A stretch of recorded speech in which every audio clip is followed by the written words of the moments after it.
प्रशांत किशोर आपके सामने हैं, बड़े बड़े योद्धा आपके सामने हैं, तेजस्वी यादव आपके सामने हैं। उनके दल में जितने लोग हैं जी, सब भाड़ा वाले लोग हैं, सब भाड़ा पे लाके मजदूर को अपने साथ लेके रखते हैं। इसको बीजेपी का गढ़ बोला जाता है। अच्छा। उस गढ़ में मेरा घर है। मेरा टारगेट सिर्फ मुसलमान नहीं, मेरे साथ सारे धर्म के लोग जुड़े हुए। प्रशांत किशोर कहीं ना कहीं परेशान भी है और लोगों को परेशान भी कर रहे हैं। तो मेरे साथ मुसलमान और गैर मुस्लिम सब मेरे साथ। मैं टोपी की राजनीति नहीं करता हूँ। मुसलमानों के दिल में वो विश्वास कैसे जगाइएगा आप? देखिए, मुसलमान तो भाई है, आज तक कोई मुसलमान खड़ा नहीं है। जी, अगर कोई खड़ा हुआ है तो उसका पैर मत कीजिए। तो पहली बार चुनाव लड़ रहे हैं आप? मैंने वार्ड का भी चुनाव लड़ा है, इस वार्ड से। नहीं, विधानसभा की हम बात। विधानसभा तो कैसे आपके दिल में आया कि चुनाव इस बार लड़ा जाए? मैं बिहार का प्रदेश अध्यक्ष भी रहा हूँ शिवसेना का। अच्छा, माइनॉरिटी से था। अच्छा। मैंने उसको रिजाइन दे करके उसके बाद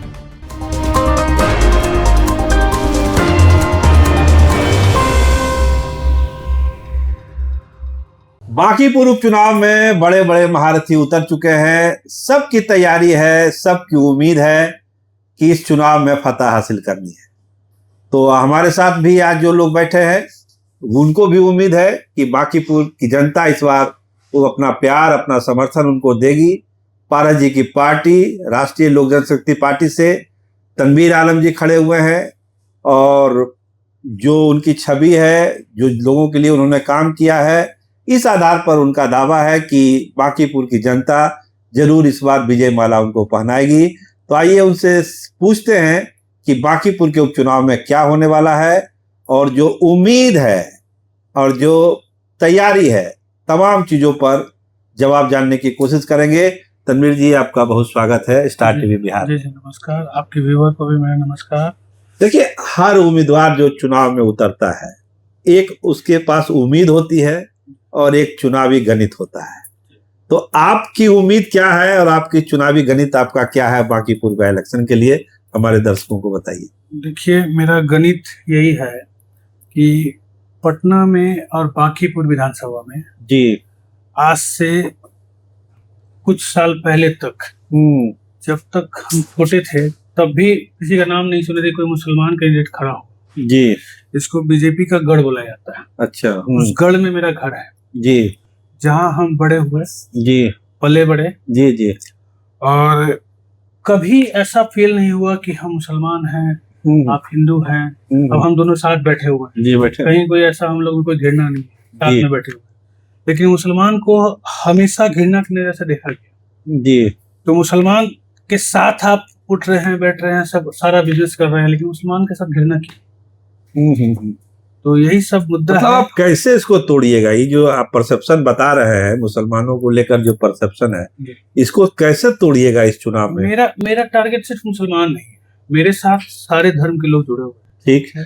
कुछ लाला समाज के लोग हैं, मजबूत यादव है मेरे साथ जी, मजबूत भूमियार है मेरे साथ, राजपूत है मेरे साथ जी। और बाकी विशेष आपको हम मतलब है कि मेरे साथ हर बिरादरी के सारे बिरादरी के लोग हैं, दलित भी हैं, अपर कास्ट भी हैं। और इतनी मजबूत पार्टी, राष्ट्रीय लोक जनशक्ति पार्टी का सबसे पहले मैं नमस्कार पारस जी के लिए आपको एक मैसेज देना चाहता हूँ कि उन्होंने मुझे चुना और मुझ पर भरोसा किया।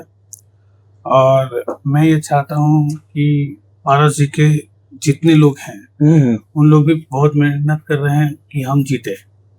तो मेरा ये कहना है कि आप अपने व्यूअर को बताना चाह रहा हूँ कि मेरा 1-to-1 पहला इंटरव्यू आपके साथ है जी। और फिर आपको फिर आगे में क्या मेरी तैयारी है, स्ट्रैटेजी है, मैं आपको बताऊंगा। अभी मैं सारे पार्टी का हर कैंडिडेट अपने हर पत्ते को नहीं खोलता है, लेकिन हम ये जानना चाह रहे हैं कि प्रशांत किशोर आपके सामने है।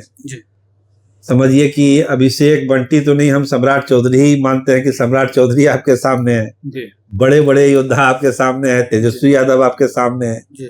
उसमें आप उनको चुनौती देने के लिए कल नॉमिनेशन आपने अपना कर दिया। तो कोई तो गणित होगा। जैसे आपने कहा कि सब वर्गों का समर्थन आपको मिल रहा है। आपने मेरा नॉमिनेशन तो देखा होगा। हाँ, नॉमिनेशन आपका बहुत बढ़िया हुआ, काफी भीड़ थी। तो ठीक है, नॉमिनेशन की भीड़ और ईवीएम बूथ तक जो जाती है जनता, उसकी उसमें बहुत नहीं, अंतर होता कोई है। हम भाड़ा पे कोई किसी आदमी को लेके नहीं आए हैं कि मतलब कोई 400 या 500 रुपए लोग भाड़ा पे लोग लेके आते हैं। जी जैसा आपने प्रशांत किशोर का नाम लिया, जी उनके दल में जितने लोग हैं जी सब भाड़ा वाले लोग हैं, सब भाड़ा पे लाके मजदूर को अपने साथ लेके रखते हैं। जी। अभी एक प्रशांत किशोर का मैंने एक इंटरव्यू देखा है, उस इंटरव्यू में वो खुद बोल रहे थे कि भीड़ आपके साथ है, लेकिन उनको खुद ये अपने भीड़ पे भरोसा नहीं है कि उनको वोट मिलेगा या नहीं मिलेगा। तो प्रशांत किशोर कहीं ना कहीं परेशान भी हैं और लोगों को परेशान भी कर रहे हैं। और सबसे पहले बात की, उनको तो इस चुनाव में, एमएलए के चुनाव में, ठीक है वो टारगेट कर रहे हैं आपको सम्राट चौधरी को, तो इस एमएलए के चुनाव में उनको नहीं आना चाहिए था, किसी मुसलमान कैंडिडेट को लेके आना चाहिए था। अच्छा। लेकिन अगर वो इस मैदान में हैं तो उनको पीछे हो जाना चाहिए। मेरा ये पर्सनल है कि अगर उनको अपना इज्जत बचाना है तो। अच्छा, नहीं तो बड़े पॉलिटिक्स, उनका हर जगह नाम आता है, बड़े पॉलिटिक्स हैं। ठीक है, आपकी सलाह है कि भाई उनको मैदान में नहीं उतरना चाहिए। 13 तारीख को उनका नॉमिनेशन है, देखिए शायद आपकी सलाह मान ले, नॉमिनेशन ना करें। मुसलमान के ऊपर में वो राजनीति करते हैं। कुछ लोग अच्छे मुसलमान हैं जो मेरे दोस्त भी हैं उनके पार्टी में, जो भाई नहीं हमको जानते, लेकिन हम मीडिया के सामने उनका नाम नहीं लेंगे। तो इससे पहले का जो विधानसभा का चुनाव अभी हुआ, तो मुझे बहुत उम्मीद था कि उनको टिकट मिलेगी, फिर उनको टिकट नहीं दिया गया। तो उनको टिकट नहीं देने के बाद कम से कम इस चुनाव में उनको किसी मुस्लिम को सपोर्ट करना चाहिए। और मैंने हिम्मत किया है तो मेरे साथ मुसलमान और गैर मुस्लिम सब मेरे साथ हैं। मैं टोपी की राजनीति नहीं करता हूँ, बस यही है। नहीं, टोपी की राजनीति नहीं करते हैं, लेकिन अभी आपके इलाके में, क्षेत्र में हम लोग घूम रहे थे, एक बात पता, लोगों ने बताया कि भाई अकेले मुस्लिम कैंडिडेट है यहाँ पर, हमारे लोकल लोग हैं, तो हम नितिन नवीन को खोजने दिल्ली तो नहीं जाएंगे, तनवीर जी लोकल हैं, हम उनके पास जाएंगे। अच्छा, तो ये कहीं ना कहीं धारणा यहाँ के लोग बना रहे हैं कि भाई पहली बार बांकीपुर में कोई मुस्लिम कैंडिडेट खड़ा हुआ। हम नहीं कह रहे हैं कि आप मुस्लिम के दायरे तक सीमित रहे, आपने खुद कहा कि बहुत सारे लोग हमको समर्थन कर रहे हैं, दलित भी कर रहे हैं, अपर कास्ट के लोग भी कर रहे हैं, लेकिन एक उम्मीद मुस्लिम वोटरों की आपके लिए है। तो क्या जो घृणा का वातावरण बन जाता है, लोग थोड़ा दूसरे तरीके से चीजों को इंटरप्रेट कर देते हैं, इसको कैसे तोड़िएगा? मुसलमानों के दिल में वो विश्वास कैसे जगाइएगा? देखिए, मुसलमान तो भाई है जी, और मुसलमान के मैं घर में जाके बैठूंगा जी, उनसे बात करूंगा कि कभी आज तक कोई मुसलमान खड़ा नहीं हुआ जी, अगर कोई खड़ा हुआ है तो उसका पैर मत खींचो। कब तक मुसलमान झाड़ू लगाएगा जी, और दरी बिछाएगा जी। ये बीच में आपने ट्रेंड सुना था, जी जी जी, तो कभी भी किसी ने मुसलमान के ऊपर में आगे हामी नहीं बढ़ा। तो आप इस चीज को समझ लीजिए कि मुसलमान, छुटपुट मुसलमान बहुत है, बिगड़े हुए हैं, गरीबी सबसे ज्यादा मुसलमानों में है। तो मैं जीतूंगा तो सबसे पहले जितने गरीब हैं, दलित, मुसलमान और जितने लोग हैं, सबके लिए काम, गरीबों के लिए काम करेगा, चाहे जिस बिरादरी का हो, जिस धर्म का हो, क्योंकि सबसे ज्यादा प्रताड़ित तो वही लोग होते हैं। ऐसे में सोशल वर्कर हूँ जी, हमेशा मदद करता रहता हूँ लोग। तो पहली बार चुनाव लड़ रहे हैं आप? मैंने वार्ड का भी चुनाव लड़ा है, इस वार्ड से। नहीं, विधानसभा की हम बात। विधानसभा तो कैसे आपके दिल में आया कि चुनाव इस बार लड़ा जाए?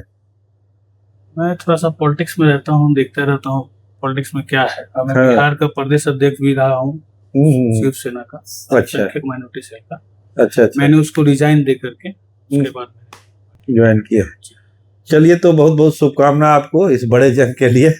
तो आपने सुना कि जो तनवीर भाई कह रहे हैं कि कोई एक धर्म की बात नहीं है, एक बिरादरी की बात नहीं है, दलित की बात नहीं है, अपर कास्ट की बात नहीं है, सब लोगों का जो दर्द है और पीड़ा है वो समझते हैं, क्योंकि लंबे समय से पॉलिटिक्स में रहे, भले विधानसभा चुनाव पहली बार लड़ रहे हैं, लेकिन लोगों के बीच कनेक्ट रहे हैं हमेशा, तो उनकी परेशानी समझते हैं।